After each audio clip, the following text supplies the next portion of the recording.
রাসূল করিম সাল্লাল্লাহু আলাইহি ওয়াসাল্লাম যা আমাদেরকে নিষেধ করেছেন, তিনি যা করেন নাই, এই সমস্ত কাজ থেকে বিরত থাকাই হচ্ছে রাসূলের অনুসরণ। বলেন ঠিক কি না? রাসূলের অনুসরণ। এই আয়াতের মধ্যে আল্লাহ রাব্বুল আলামিন রাসূলকে ভালোবাসার কথা বলেন নাই, বলেছেন রাসূলের অনুসরণের কথা। ভালোবাসা এক জিনিস আর অনুসরণ আরেক জিনিস।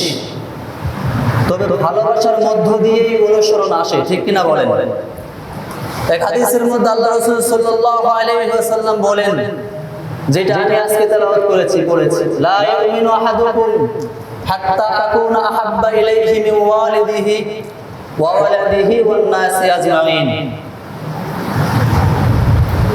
রাসূল করিম সাল্লাল্লাহু আলাইহি ওয়াসাল্লাম বলেন, আমাকে মুহাব্বত করতে হবে, ভালোবাসতে হবে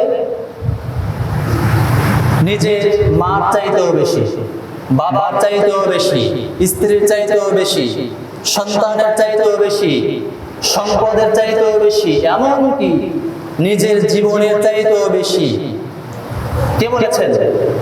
আল্লাহ রাসূল সাল্লাল্লাহু আলাইহি ওয়াসাল্লাম। সুতরাং ভালোবাসার মধ্য দিয়ে অনুসরণ করা যায়। কেউ যদি কোনো ব্যক্তিকে ভালোবাসে, সে তাকে অনুকরণ করে, তার অনুসরণ করে।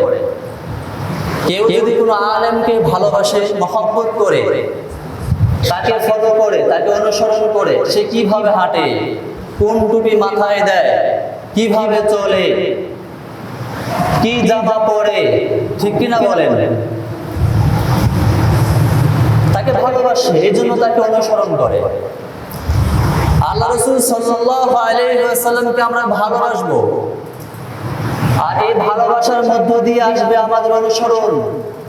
যে আল্লাহ রাসূল সাল্লাল্লাহু আলাইহি ওয়াসাল্লাম কিভাবে হেঁটেছেন, মানুষের সাথে কিভাবে কথা বলেছেন, তার আচরণ, তার চরিত্র কেমন ছিল, সে কেমন টুপি পরেছে, সে কেমন জামা পরেছেন, কেমন জুতা পরতেন, সে কি খেতে ভালোবাসতেন, ঠিক কিনা বলেন? তার আদর্শ কিরকম ছিল, এটা তখন আমরা মানতে বাধ্য হই, ব্যস্ত হয়ে পড়ি, তখন আর বলার প্রয়োজন হয় না।